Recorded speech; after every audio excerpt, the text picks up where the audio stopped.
Hello everyone, welcome back to Nepal online school. स्वागत छ हजुरहरूलाई क्लास 7 को म्याथमेटिक्सको क्लासमा।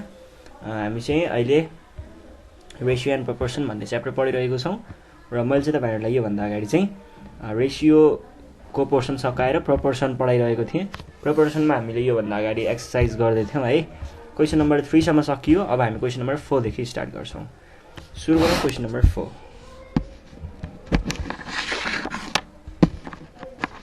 क्वेसन नम्बर 4 है।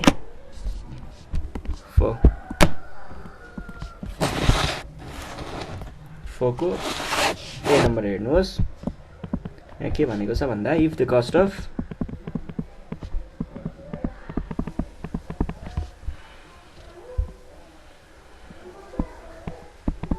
Nine KG of rice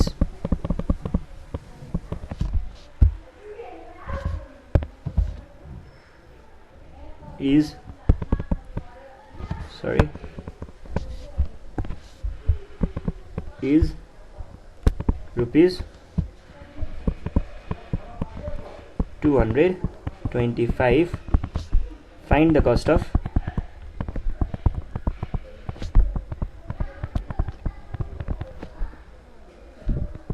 six kg of rice. यसलाई चाहिँ हामीले युनिटरी मेथडबाट पनि गर्न त सकिन्छ, तर अब चाहिँ हामी प्रपोर्सन पढिसके पछाडि प्रोपोर्सनल वेमा नै यसलाई सल्भ गर्छौँ है। अब प्रपोर्सनबाट कसरी गर्न सकिन्छ भन्दाखेरि यसमा चाहिँ यस्तो हुन्छ। हेर्नुहोस् है, राइसको कुरा छ। एउटा चाहिँ यतापट्टि चाहिँ वेट भनौँ,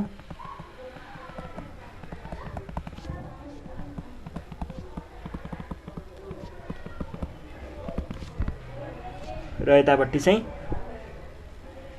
कस्ट भनौँ है। ल हेर्नुहोस् त, 9 केजी लाई कति पर्छ भनेको छ 225 पर्छ भनेको छ।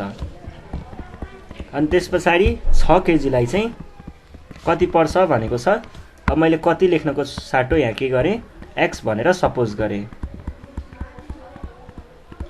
अब यो क्वान्टिटीहरूलाई बिर्सिनुहोस्, यहाँनिर मैले के लेखेको छु यो कुराहरू बिर्सिनुहोस्। अब तपाईँ वेट र कस्टमा मात्र जानुहोस्। हेर्नुहोस् है, जति धेरै अब पहिला सुरुमा 1 केजी चामल हुँदा 5 रुपियाँ पर्थ्यो भने 2 केजीमा 10 पर्छ, 3 केजीमा 15 पर्छ। हेर्नुहोस् है, यहाँदेखि यो बढ्दै जाँदाखेरि यो पनि पैसा पनि बढ्दै गयो। एउटा इन्क्रिज हुँदा अर्को पनि इन्क्रिज भइराख्यो भने के हुन्छ, त्यतिखेर डिरेक्ट प्रपोर्सन हुन्छ। एउटा इन्क्रिज हुँदाखेरि अर्को पनि इन्क्रिज भइराखेको छ है, त्यस्तोलाई हामीले के भन्छौँ, डिरेक्ट प्रपोर्सन भनेर भन्छौँ। एउटा बढ्दाखेरि अर्को पनि बढ्छ, यस्तोलाई के भनिन्छ, डिरेक्ट प्रपोर्सन भनिन्छ। अब हामीले के भन्नु पर्यो यहाँनिर,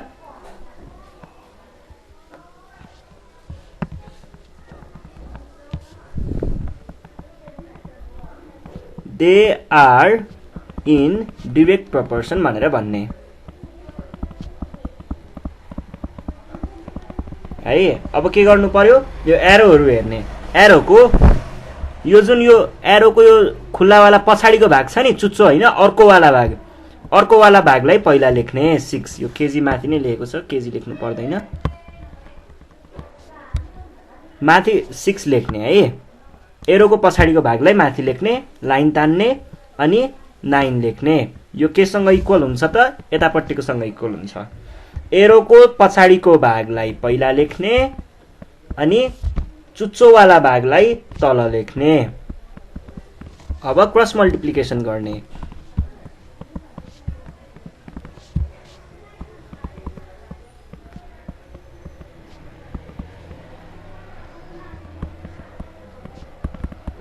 एक्स और यो भनेको के भयो, 225 भनेको के हो त, 9 टाइम्स 25 भनेको 225 हो। यो भनेको कति आयो, 150 equals to x. Therefore, cost of 6 kg rice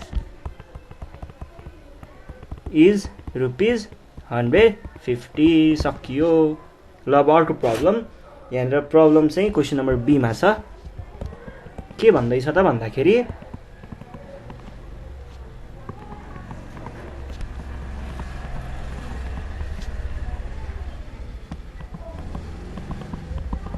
kilometers in 7 hours. How many kilometers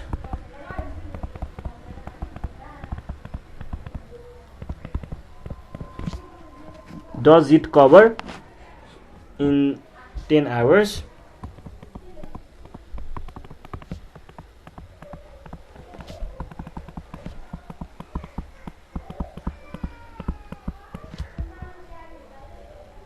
With same speed.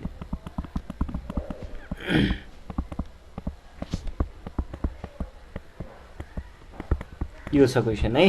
अब यसलाई हामीले के भनेर बुझ्न सक्छौँ भन्दाखेरि जस्तै एउटा बस 7 किलोमिटर कुद्नको लागि कति टाइम लाग्छ रे?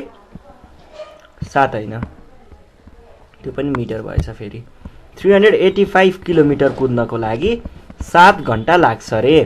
त्यही स्पिडमा अलिकति बढी डिस्टेन्स कुद्नको लागि कति कुद्नको लागि चाहिँ 10 घण्टा लाग्छ भनेर भनेको छ। 7 घण्टामा यति कुद्छ भने 10 घण्टामा कति कुद्छ हेर्नुस् है। अब के हुन्छ भन्दाखेरि तपाईहरु हिँड्दै हुनुहुन्छ अरे मानिलिउँ, एउटै स्पिडमा हिँड्नु भयो भने 1 मिनेटमा जति हिँड्नुहुन्छ त्यो भन्दा 2 मिनेटमा अझै बढी हिँड्नुहुन्छ, 3 मिनेटमा त्यो भन्दा नि बढी हिँड्नुहुन्छ। जति धेरै डिस्टेन्स त्यति धेरै टाइम। जब टाइम बढ्छ डिस्टेन्स पनि धेरै कभर हुन्छ। जति धेरै टाइम हामी हिँड्छौँ त्यति नै धेरै डिस्टेन्स कभर गर्छौँ भनेपछि एउटा बढ्दा अर्को पनि बढिरहेको छ। यसलाई हामीले कसरी देखाउन सकिन्छ?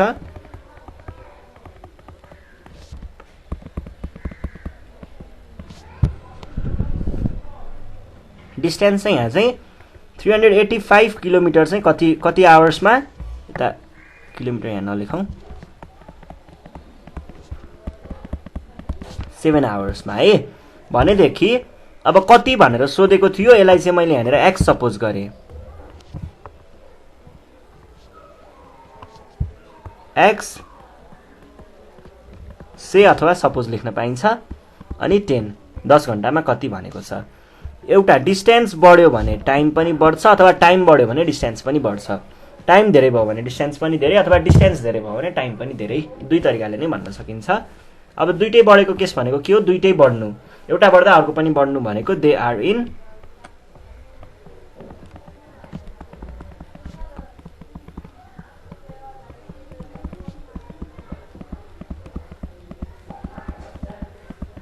यो भनेको के भयो त? सो एरोको यो चुच्चोवाला हैन, यो पछाडीको भाग पहिला माथि लेख्ने अनि यो चुच्चोवाला भागलाई तल लेख्ने, त्यस पछाडि अर्कोतिर जाने। यो सिधा के रे पछाडीको भागलाई पहिला लेख्ने अनि चुच्चोवाला भागलाई तल लेख्ने। अब मल्टिप्लाई गर्ने, क्रस मल्टिप्लाई, यसले यता मल्टिप्लाई गर्ने। यो भनेको x = 10 टाइम्स 385/7 है।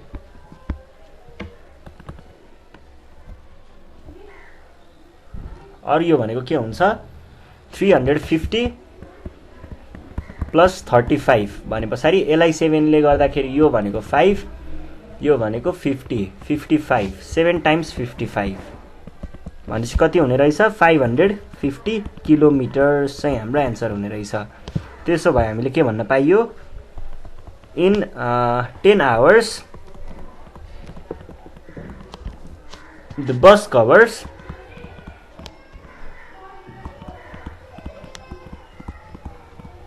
कति डिस्टेन्स? 550 किलोमिटर्स भनेर भन्ने। ल अब हामी जाउँ नेक्स्ट क्वेसनमा। नेक्स्ट क्वेसन छ क्वेसन नम्बर सी। सीमा चाहिँ के भनेको छ? If 5 packets of tea costs ₹800, how many packets of tea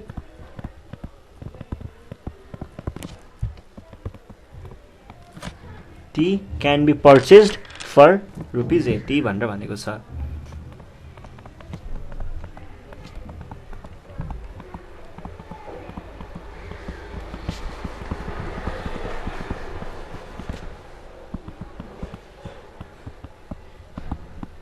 यो छ क्वेसन।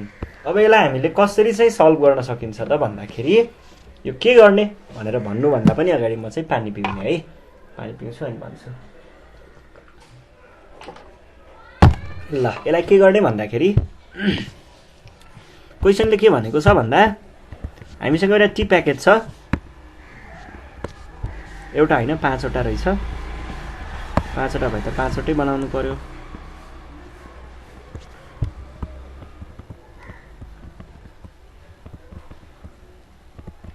ल यो एउटा टी प्याकेट भयो मानिलिउँ।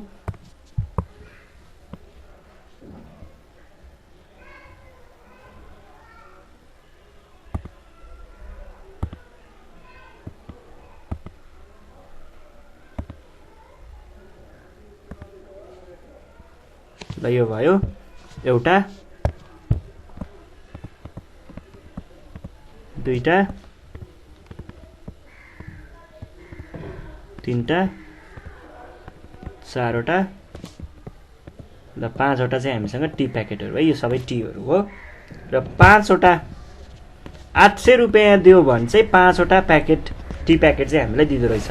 800 रुपियाँ दिँदाखेरि 5 वटा टी प्याकेट दिँदो रहेछ भने यदि हामीले 1280 रुपियाँ दियौँ भने पसलेले हामीलाई कतिवटा चाहिँ टी प्याकेट दिन्छ भनेर क्वेसन सोधेको है। अब यसलाई हामीले कसरी देखाउन सक्छौँ त भन्दा हेर्नुहोस् है, एउटा टी प्याकेट एउटालाई मानिलिउँ 20 पर्यो भने दुईटालाई कति पर्ला 40 पर्ला, तीनटालाई कति पर्ला 60 पर्ला। अब यहाँनिर दुईटा तीनटा है, जति टी प्याकेटको क्वान्टिटी बढ्दै आयो त्यति नै पैसा पनि बढ्दै आयो है।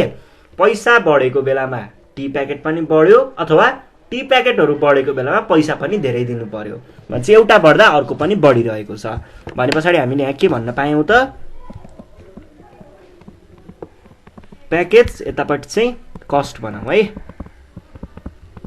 अब 5 वटा प्याकेट 800 रुपियाँ दिँदाखेरि पाइन्थ्यो भने रुपिज 1280 दिँदा चाहिँ कतिवटा पाइन्छ भनेको हो। मैले यसलाई कतिको साटो के गरेँ त, यसलाई एक्स लेखेँ है, सपोज जे लेख्दा नि हुन्छ।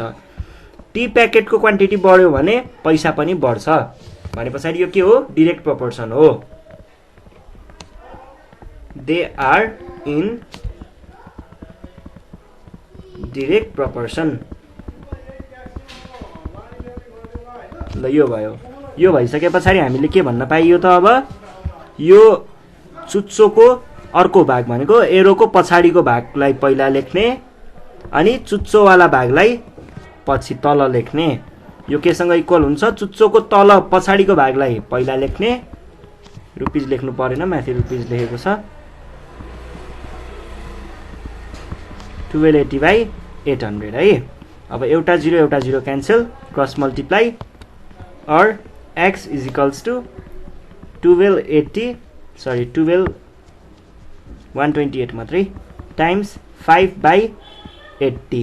5 टाइम्स 16 भनेको त्यो हुन्छ अनि 16 टाइम्स कति भनेको हुन्छ, यो 16 टाइम्स 8 भनेको हुन्छ भने पछाडि x is equals to 8 भनेको 8 वटा प्याकेट किन्दाखेरि चाहिँ के हुने रहेछ त, 1280 रुपियाँ लाग्ने रहेछ। Therefore के भन्नु पर्यो हामीले, 8 packets of tea can be purchased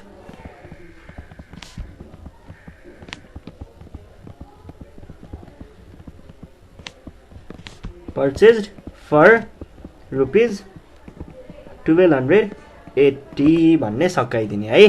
ल यो प्रब्लम सकियो। अब हामी नेक्स्ट प्रब्लम सल्भ गर्छौं, क्वेसन नम्बर डी है। डी यहाँ के भनेको छ, the price of 6 packets of tea is same as the price of 4 packets of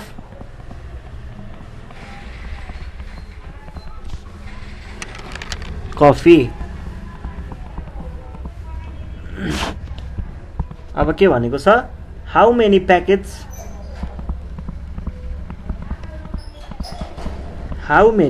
packets of tea are required to exchange 20 packets of coffee. यो छ है। अब यहाँनिर के भन्न खोजेको हो भन्दाखेरि हामीले यदि 4 प्याकेट टी दियौं भने 4 प्याकेट टी सरी 6 प्याकेट है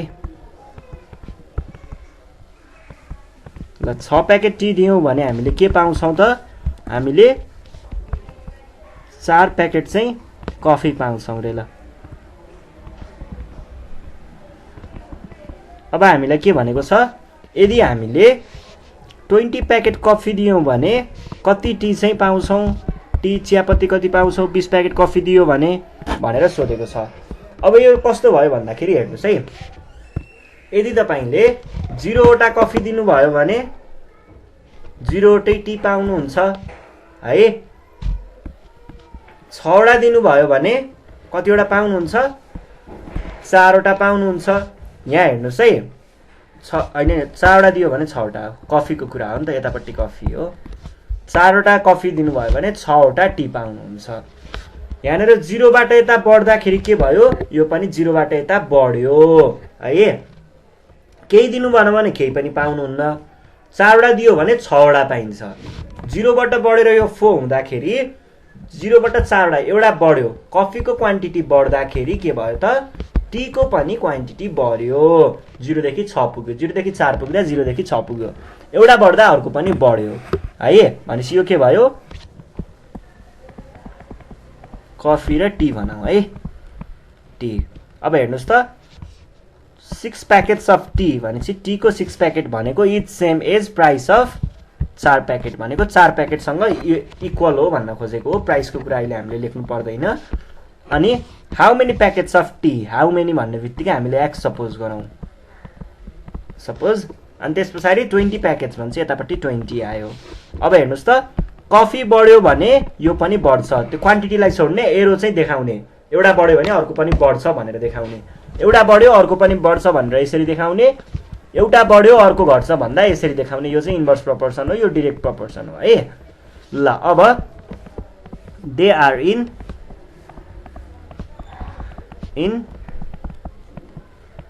डाइरेक्ट प्रोपोर्सन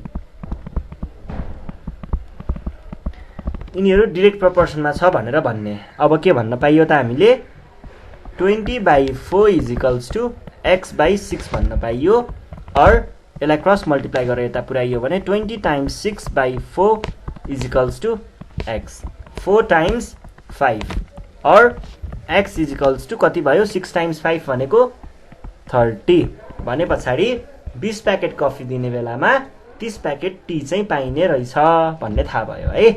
ल आज हामीले यति नै पढ्छौं आज हामीले खासमा डाइरेक्ट प्रोपोर्सनको बारेमा पढेको थियौं यो भन्दा नेक्स्ट सेसनमा चाहिँ इन्डाइरेक्ट प्रोपोर्सनको क्वेशनहरु छ टाइम एन्ड अर्को कुराहरु के छ त्यो सबै कुराहरु चाहिँ हामी यो भन्दा नेक्स्ट सेसनमा सल्भ गर्ने छौं। त्यति बेलासम्मको लागि नेपाल अनलाइन स्कुललाई बिदा दिनु होला। Thank you.